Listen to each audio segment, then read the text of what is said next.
Página 35. La filosofía y el barro de la historia, José Pablo Feynman, 2008. Clase 1. 1.1. Descartes, el sujeto capitalista. Es hora de volver a la filosofía. A la filosofía como disciplina que se hace cargo, reflexivamente, de todas las disciplinas. A un saber de saberes. A un saber de agregaciones. O a un saber que busque, sin vergüenza, con ambición y hasta insolentemente, la totalización de los saberes, totalización que jamás estará cerrada, dado que el saber no cierra nunca y cuando cierra deviene totalitario. Es hora de abandonar la filosofía como ámbito de expertos, como especialidad académica, como aristocracia recluida en cualquiera de los ámbitos que ha privilegiado, el ser, el lenguaje, la glorificación del cientificismo, la intocada transparencia de las abstracciones del positivismo lógico o los juegos infinitos de la lingüística. Hay demasiados filósofos que se han transformado en pastores del ser y habitan su morada, el lenguaje. ¿Qué es, en lo concreto, la vida académica? Sacaremos la filosofía a la calle, al riesgo, no la dejaremos reposar en ningún paraje del ruralismo místico y la haremos urbana, sucia. Habitando una vez más, como nunca ha dejado de habitar, el barro de la historia. Porque hasta las exquisitas moradas de la selva negra están en la historia. Porque no hay sendas en las que perderse sino tumultuosos conflictos humanos de los que participar. Para mí, por ejemplo, el discurso del rectorado le da una densidad fascinante a Heidegger.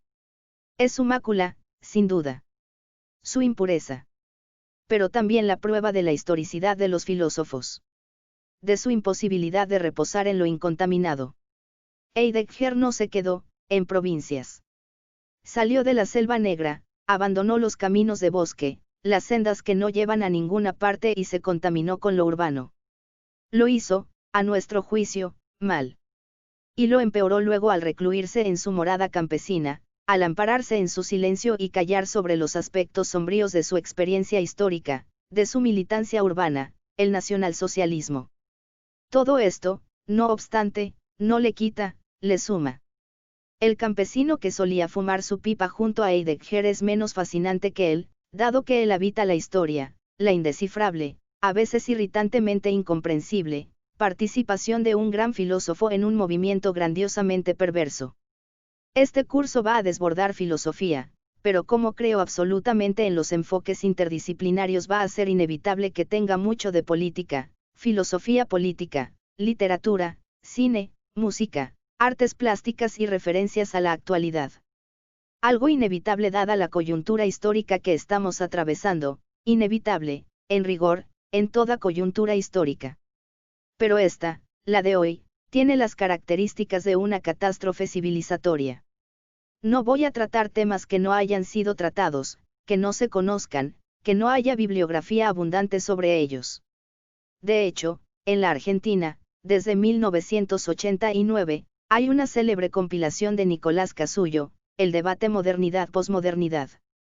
Hace mucho que se habla de esto. Lo que ocurre es que nuestra actual perspectiva histórica nos permite ver hacia dónde confluyeron esos debates. No estamos en medio del debate. Cuando Casullo publica ese libro, El debate modernidad-posmodernidad, era eminentemente actual. Hoy todos los debates son actuales. ¿Acaso porque todos han entrado en crisis? ¿Acaso porque no hay debates en el ámbito público? ¿Acaso porque muchos creen que la historia ha sido resuelta y solo resta analizarla como un fósil venerable? Pero que no haya debates implica el desafío de reinstalarlos todos. No veo filosofías hegemónicas. Filosofías, actuales. Pienso, aquí, en un buen libro de Dardo Escavino, La filosofía actual. Es un análisis del giro lingüístico, del giro democrático. O del giro hermenéutico.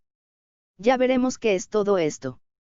Por ahora, lo siguiente, esas filosofías ya no son las actuales.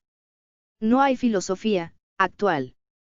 Recuperemos entonces la pasión originaria del cartesianismo, cuestionarlo todo. Discutirlo todo. Uno de los temas de este curso va a ser si todavía podemos seguir hablando de posmodernidad.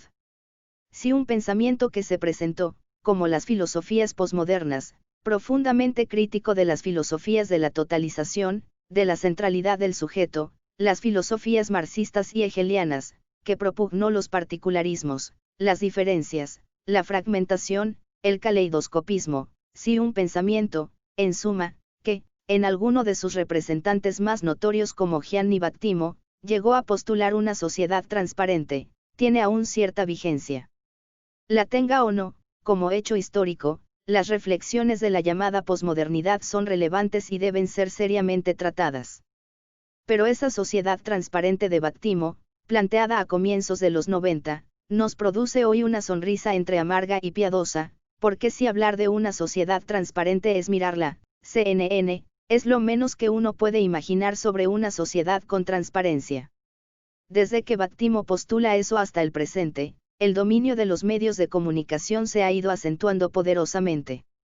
Hasta tal punto que es casi necesario hablar de una sociedad opaca, de una información controlada, de una fusión comunicacional que ahoga las diferencias en lugar de posibilitarlas. Esta perspectiva histórica nos permite mirar las filosofías posmodernas, las postestructuralistas también. Una de las diferencias que voy a establecer en el curso es no mezclar las filosofías posmodernas con las postestructuralistas, dado que sobre todo tienen diferencias de nivel en los filósofos que las encarnan, y mirarlas desde la situación en que hoy nos ubicamos. No hay filosofía que no deba ser historizada, porque de hecho toda filosofía surge dentro de un marco histórico, que implica, también, como elemento esencial un marco lingüístico, surge para responder a otras filosofías, para cuestionarlas, para intentar superarlas y a la vez, en esta superación, expresar el surgimiento de un nuevo tiempo, de una temporalidad distinta, de un nuevo espacio histórico-político. En este sentido es fundamental que no demos filósofos en sí mismos. No voy a dar Descartes, Kant, Hegel, Nietzsche, Marx, Heidegger, sino que vamos a tratar de establecer un universo relacional de categorías. Se ha dicho, y bien, que la historia de la filosofía no es la galería de los héroes del pensamiento. De aquí que nosotros no hagamos historia de la filosofía. Por ejemplo, porque Freud toma tanta importancia a partir de la década del 70 para los pensadores de la deconstrucción del sujeto.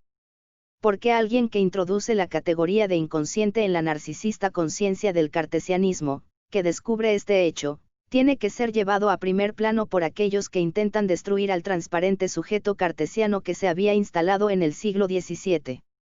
Este es un elemento muy interesante, si intento de construir la centralidad del sujeto transparente cartesiano que inaugura la modernidad en el siglo XVII, Freud es alguien a quien tengo que acudir, porque con el inconsciente hiere profundamente esa soberbia cognoscitiva y ontológica del sujeto cartesiano. Página 46.